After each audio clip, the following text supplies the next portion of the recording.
Good evening, and welcome to the Voices of Woodlawn. Although the month of February has been designated Black History Month since 1976, we, the Voices, recognize that the commitment to celebrating and learning and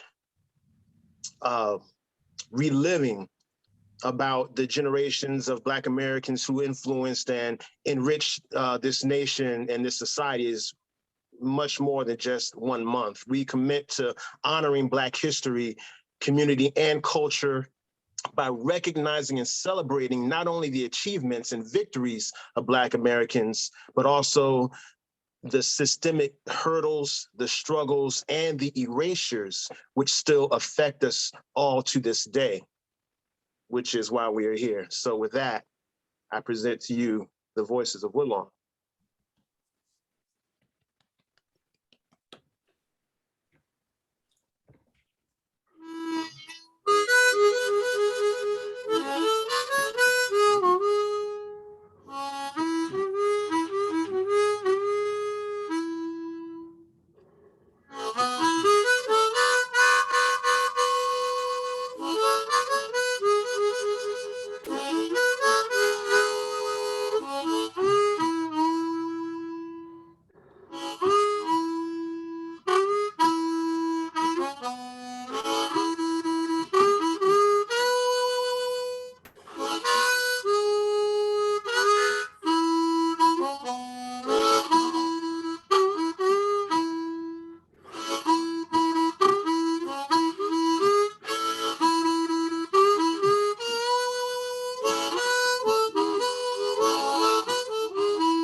Good evening.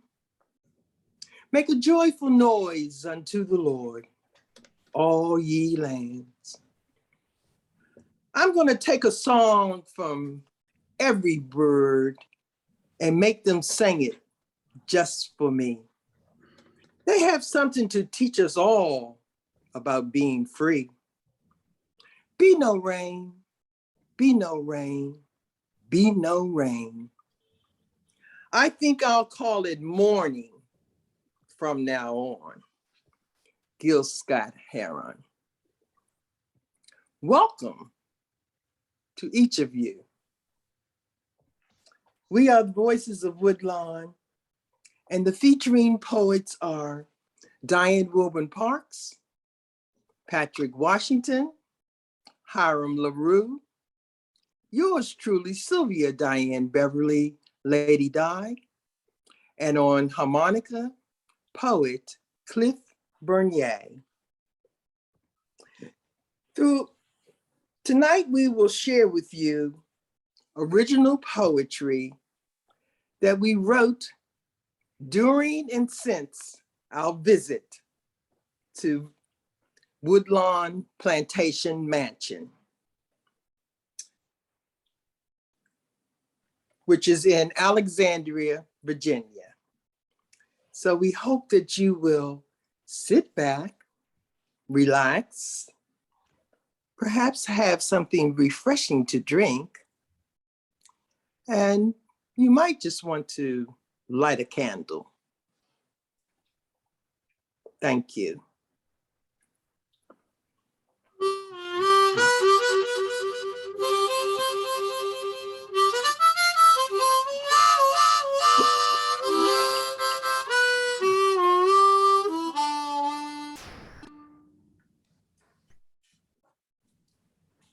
Thanks, Lady Di and Cliff.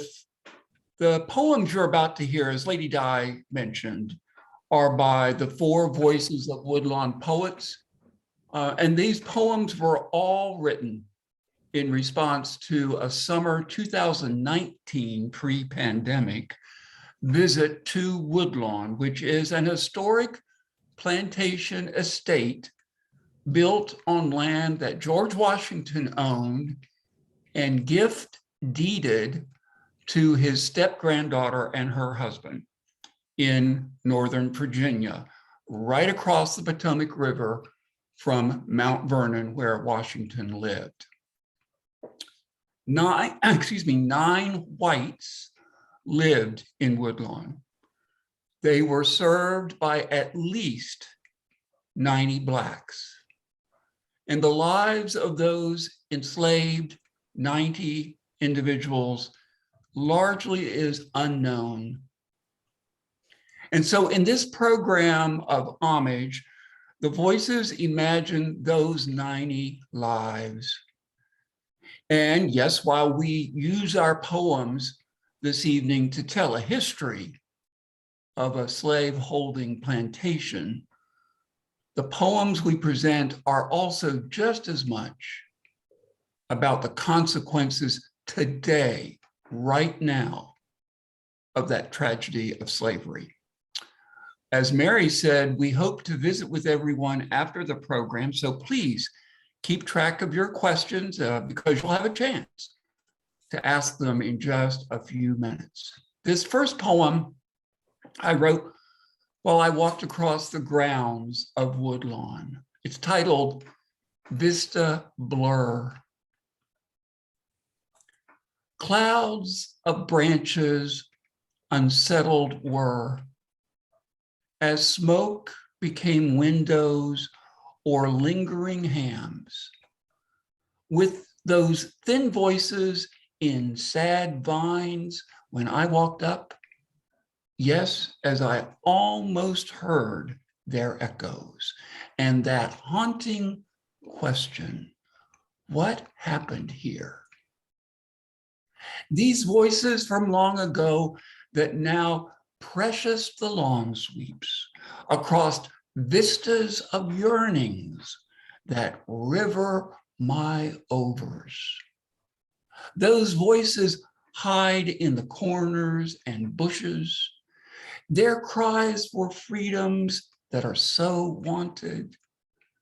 And there are all of these views of sunrises and mist that hope surely prayed for and gathered about.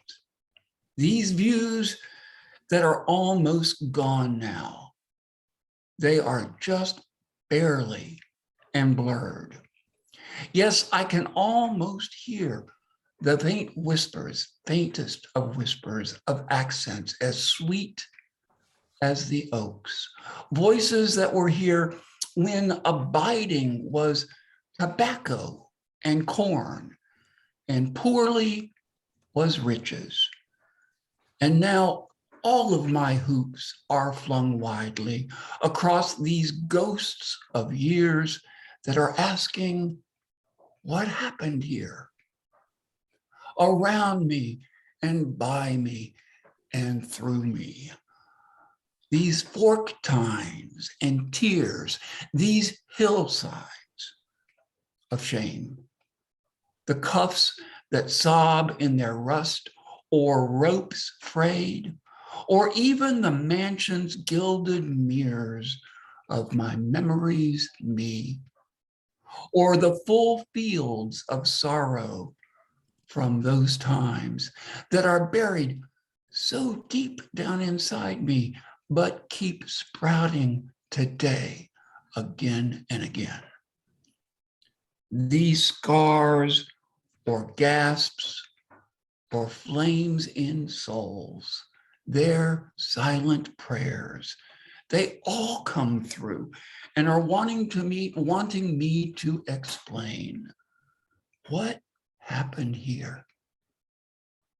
These voices from my long ago that was then, but still is again and again. these voices that whisper like an evil, holy aftertell.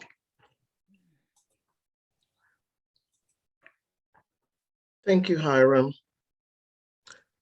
This evening, I just want to bring to everybody's attention the artwork that you will be seeing throughout the program. I am the artist who created those pieces from and after being at Woodlawn. So I just wanted to make sure you were aware of that. So when I was at Woodlawn, this is really when we first came to Woodlawn. It was harrowing, to say the least. But this poem I wrote when I was at Woodlawn, and it is entitled Lasting Impressions. And this was what, 3 years ago, I'm sorry. August 2nd was more than a day of whispers. It was an invitation to step back into time, into the timid feet of riverbanks, into the haze of unraveling 90 slaves and their contributions. My heart began to write 91 imagined lives from this frame, this mind. Your souls laying to rest in these walls, and me.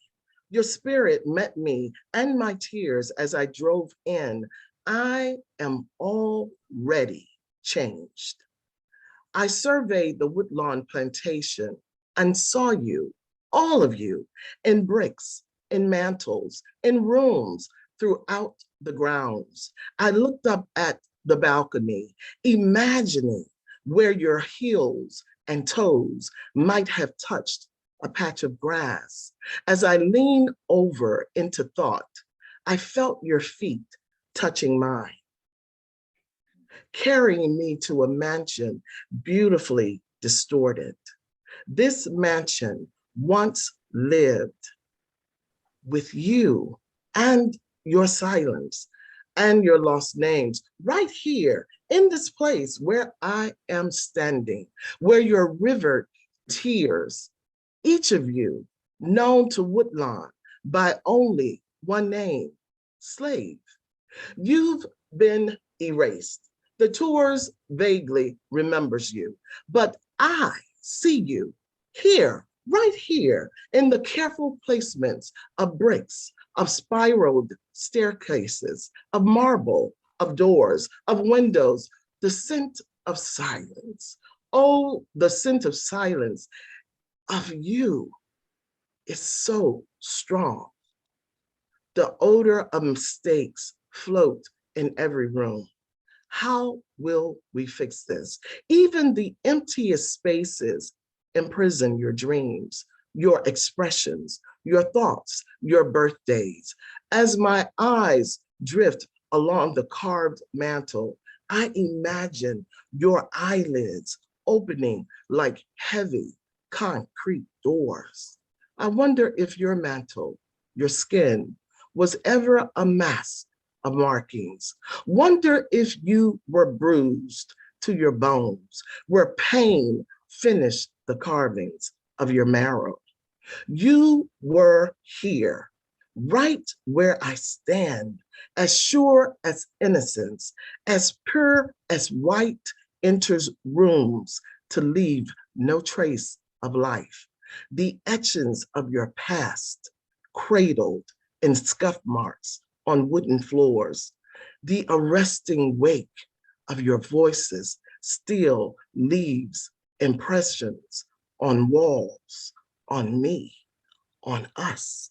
How will we begin to fix this lasting impression?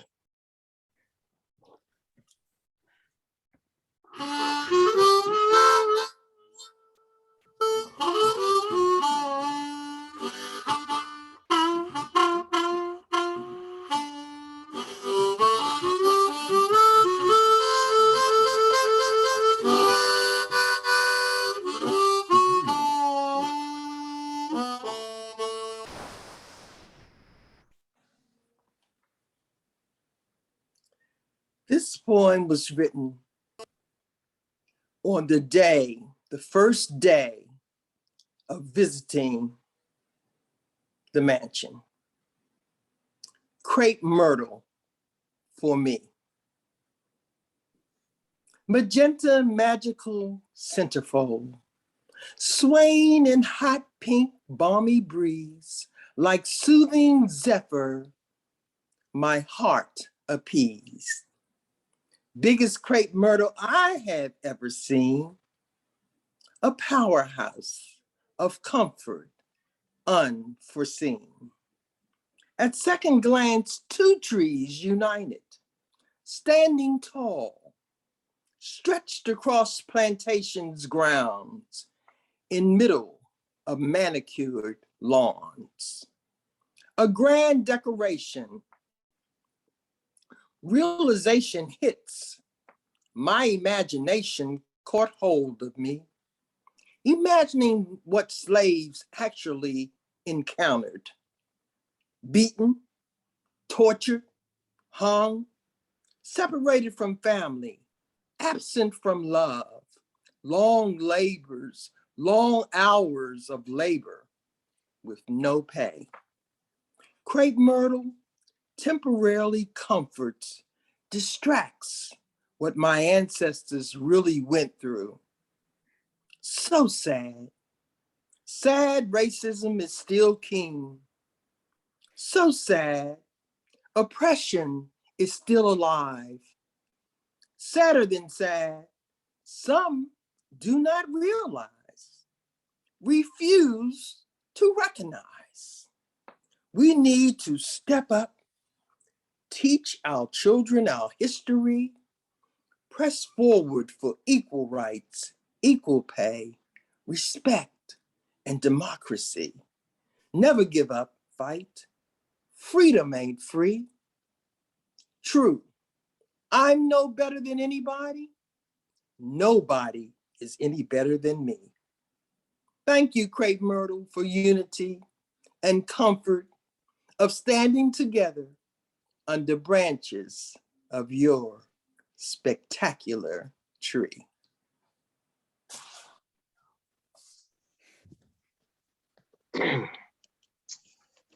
This poem is entitled First Walk. I am not being led through these genteel halls. I'm being pushed. Each threshold I cross feels like praise is being forced through fearful throats. The words of our guide eased out with reverence, as if the echo from these walls could actually slap you. And as they deliver their careful sermon, I can't help but wonder, was God ever inside here? The wood smells of elegant care and surfaces so polished that any particles daring to show up would undoubtedly slide off to the floor. After all, we are not here to see dirt, are we? Like a troublesome teen, I stand in places longer than I should, reach for delicate things that I know I shouldn't, and nothing happens to me. This tour, though informative, ignores certain queries like, are the brick and mortar walls thick enough to muffle the moans of the people outside? Did they ever use the same cross-stitched sewing style from these beautiful pillows to close the skin of the disobedient? I walk out the ravenous front entrance, and after 200 years, the Corinthian marble at the door still looks as if each slab had been carefully laid there by angelic hands. One more question, ma'am. Did the masters of Woodlawn ever realize just how close they were to God?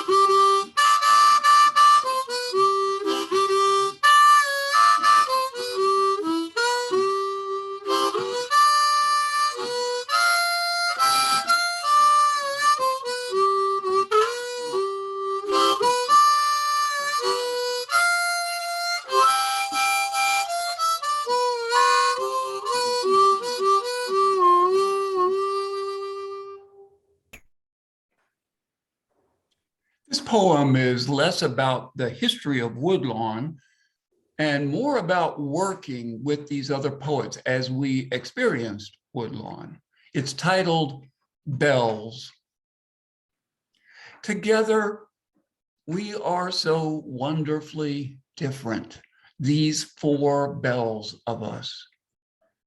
Each our very own sound, each distinctively tuned to this world of need, in and through our ringing words of witness. There are our ready bells, eager each to tell the story of stories never told at all. And let your ears be willing to hear the bolding bells that are held up high overhead, clanging hard with concerns of anger. And then listen as much to our heart-held bells that echo over years and years of questions, full of whys and hows. And finally, hear and then hear again the gonging bells that wake up our history, that call and call and call us to listen right now. Yes, hear these won't be silent ever again, shining, glistening bells. Listen to these voices joined, to these voices so full that we almost can't, to these voices so sure that yes, indeed, we always will. Listen to these waiting bells in every one of us. May they ring through every one of us just like tomorrow.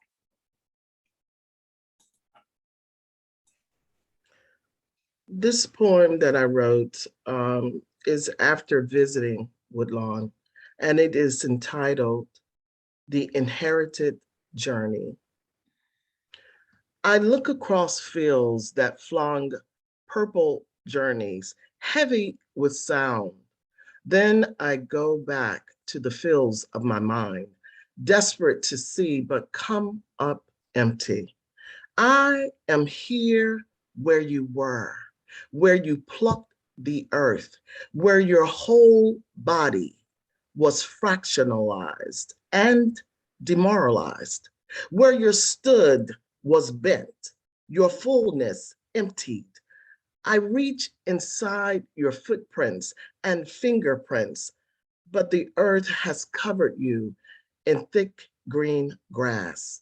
I know that you are still here because you are pulling me, and the will of your spirit will not let go. I hear your whispers still wailing. My bones crackle like wood burning. The sparks that have spun up are raw. I feel you rattling in my spirit, your bones beating, threading into tattered stories.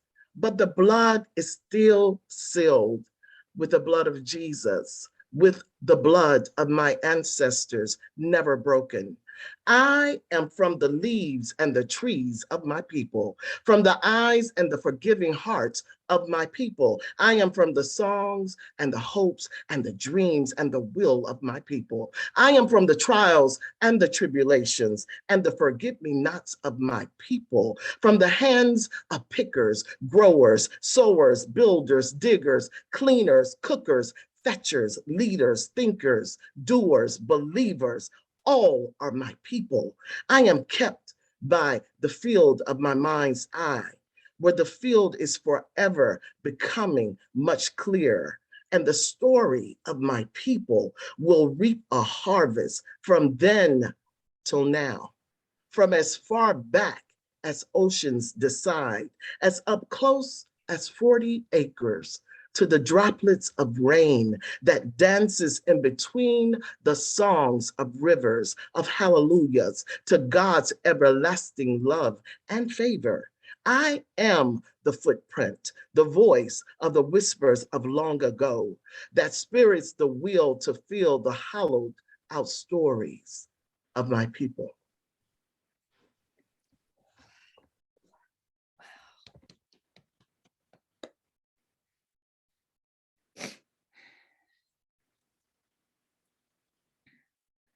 Lady Di, you're on mute. Faith abides. Torment cries across indigo waters. Deliberate message flies above lofty mountains. Don't you hear our cries? Sordid tears fill monumental fountains. Let movement continue past our pain. Let unity flow beyond feverish clay hills. Global demand of emotions. Bring closure and ignite policy change. A change so desperately needed. Serious thoughts of Rosa Parks. Horrid thoughts of Emmett Till. Sandra Bland, George Floyd, Terrence Johnson, Breonna Taylor, Jacob Blake. Thoughts of my baby brother, Daoud Ahmed Akil, beaten to death by nation's Capitol Police. Retching thoughts of our ancestors, beaten, hung, strangled, suffocated, unable to breathe. So much anguish, horror, suffering, endured, still surfaces at will. Continue to cry out. Let our voices be heard. A call for equality and justice. A call for peace. A call for unity. A call for leaders to faithfully lead. For all to replace fear with faith. Gather together in reverence. Be guided by our kind and loving Lord and Savior. Mercy, mercy, have mercy on our souls. Let us be strengthened toward righteous actions. Yeah, a change is gonna come. The key is love. Tell someone you love them today. Faith abides. Wow. So powerful, Lady Di. Thank you for that. And I love you. Thank you, sweetie. I love you. Thank you, Patrick. This poem I wrote on my return to Woodlawn. I went more than once, and I'll talk about that later. But this poem is entitled Wildflowers. More trouble than they are worth at this tender time. The shatter and cyclone of their voices will invariably pull parents away from work, so the children are sent out. Breathless in the distance, a half dozen sparkling squeals, a procession of spins and cartwheels, spilling baskets of sweet marjoram and mint, making their way towards the hum and smoke swirling out from the kitchen side of the house.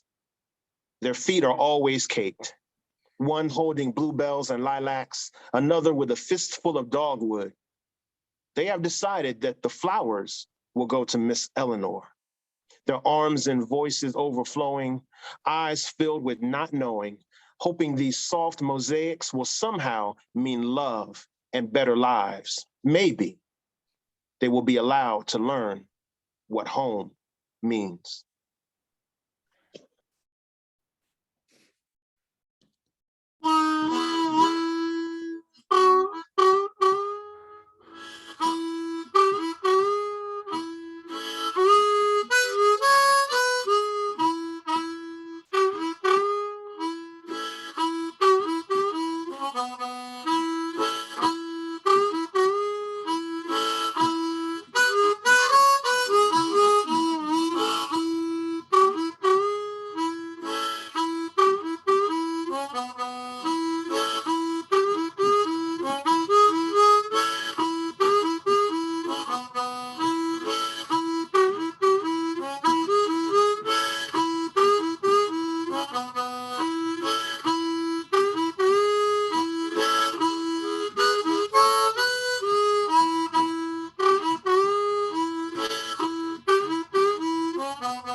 The title of this poem is entitled "The Courage to Ask Why." A symposium of loss that silenced the will to introspection, that calls the wilderness of hearts to love, to behave, to unearthen what winters it to empty. Theirs is a brown that keeps splitting into death, where it hollows the living into graveside song. Theirs is a lust for life that leaps off lips into a taunt that links them to brown skin. They will come towards a single thread apiece. They will come towards a teaspoon of hope. They will come towards love in their brief life, but only as long as air leans in and out of lungs. Only as long as crowded guns stop shouting and plunging into brown skin. Only when every American, every culture stand and walk in the worn out shoes and lives of Black people will the world begin to understand and experience what it means to live as a question, to live without certainty, to live with invisible shackles and constant fear of being a victim of extreme police brutality or murder, to live without freedom, without protection, without justice, without change. What makes the heart so impenetrable that it will no longer examine itself to empathy? What happens to chamber its narrow, so thin that it no longer understands the very basic constructs of love, that it empties out the will of introspection and the courage to ask why?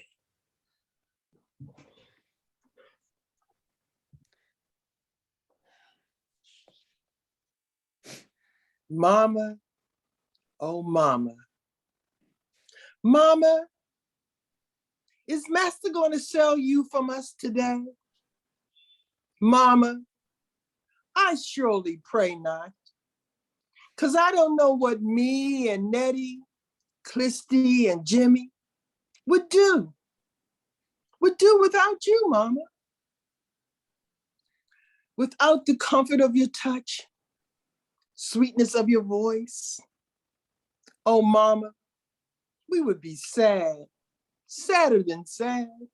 So sad, Mama, if we didn't have you. Mama, will we ever be able to live our own life together?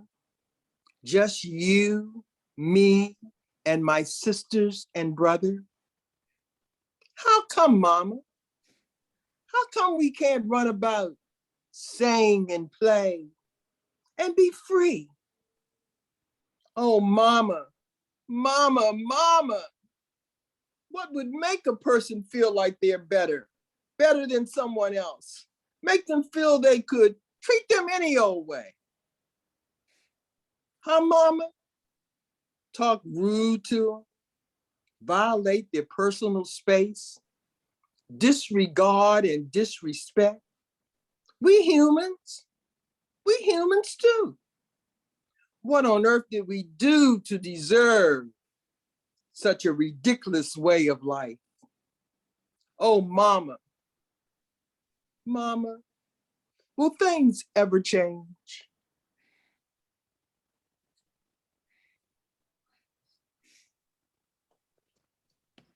Thank you, Lady Doc. This poem is entitled The Signal.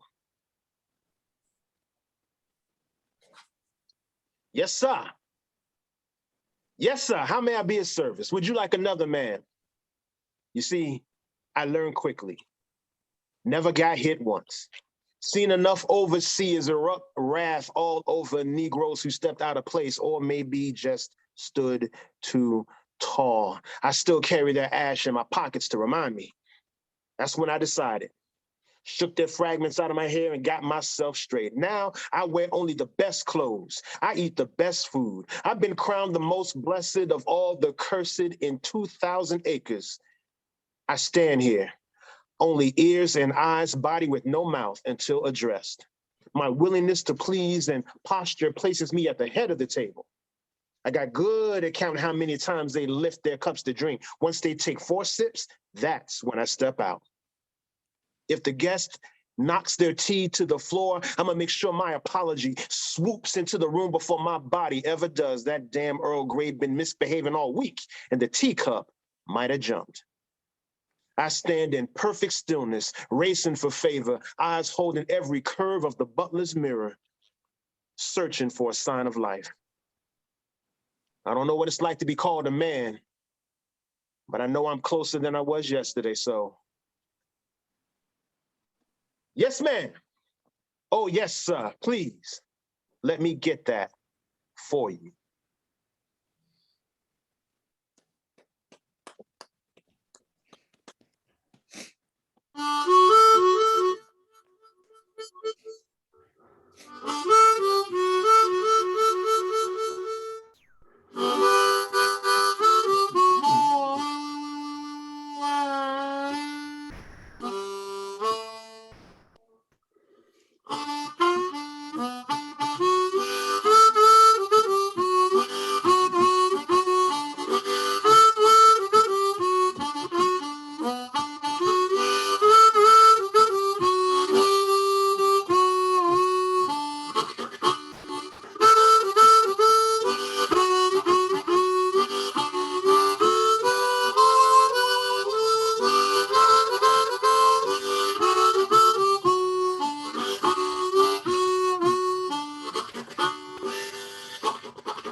Well, I hope you got a chance to really see that artwork just now, that vibrant paintings of Diane Wilbon Parks.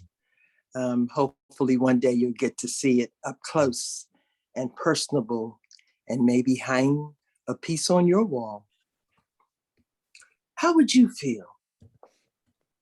A feeling comes over me uncontrollably. I wonder how one race could feel superior to another. A horrible feeling. Wondering how would you feel if you or your loved ones were whipped or hung? How would you feel if your babies were sold to someone else, taken from you in the middle of night, and you didn't know who or where? Lord have mercy, never to see your child again. Tell me, how would you feel if you had to stand by in silence while your wife was violated, raped, and abused? How would you feel if you could never pick enough bales of cotton in scorching hot sun? How would you feel if you could never pick up a book? We're not allowed to learn or read or allowed to learn anything.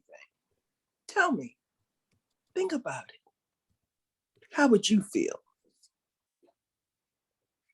How would you feel if you had to walk around in rags all day, day in and day out, no shoes on feet, no food to eat? I want to know. Tell me, how would you feel? How would you feel if you had to enter through back door or not at all? Eat in kitchen or not at all? My heart and soul says, let it be told, it would not feel good to you.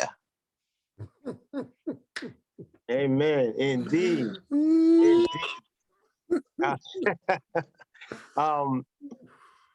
Family and friends, that was the Voices of Woodlawn. If you could, please take a moment and let us all just unmute ourselves, turn your cameras on. We need to see the snaps. We need to hear your voices. We need to share this energy that we've just given. Please give it back to us.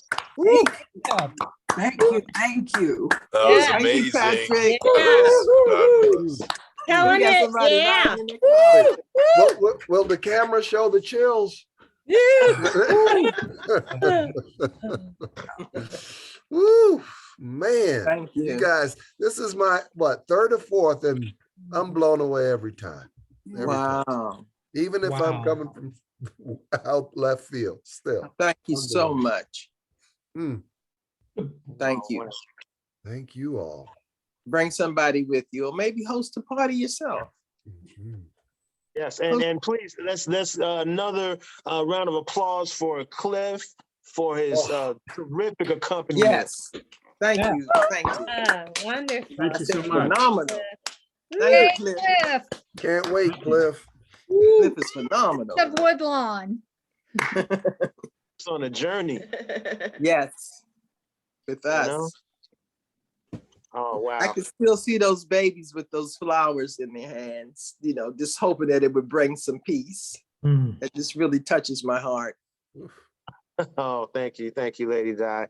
Your poems are always powerful. But hey, that's why we're here. We all experienced something that was powerful and touched us, and we had to share it.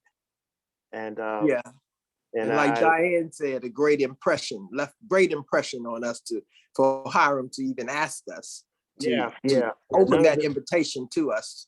No one ever asked us how do we feel about that. Oh my goodness. Oh my goodness. Yeah. So Mary, thank you for having us. What is next? Well, I'm really glad that you're taking care of this because I'm having a hard time talking. Thank you, Mary. Oh, you're welcome. Thank you all so much. Everyone needs to hear you all. Everyone needs to hear this program. Yeah. More than once. Mm-hmm. So this has been my third time, and I'm just, it just goes straight into me, the humanity of everything that you're saying. So I am going to stop recording now, and I'm going to stop talking. What I will do is just kind of monitor the chat, and just be kind of looking at things, because Patrick is going to take care of the Q&A. And then Patrick, if at any time you want me to mention what's look in the chat or anything, just I can kind of interject, but I'm going to let you be in charge of everything. Okay. Stop recording now. So let's see here. There we go.